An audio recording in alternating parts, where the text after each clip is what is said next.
Bakit ganitong panahon? Oo nga, no? Di ko nga maintindihan eh. Yung mga alaga niyong kambing, hanapin niyo na at baka magkasakit pa sila. Manong!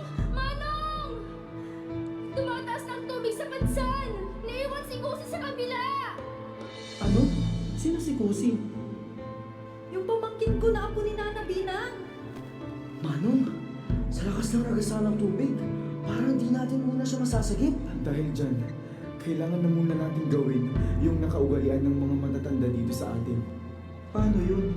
Iwagayway natin ang mga puting damit para daw tumila ang ulan at humupa ang tubig sa bagsan.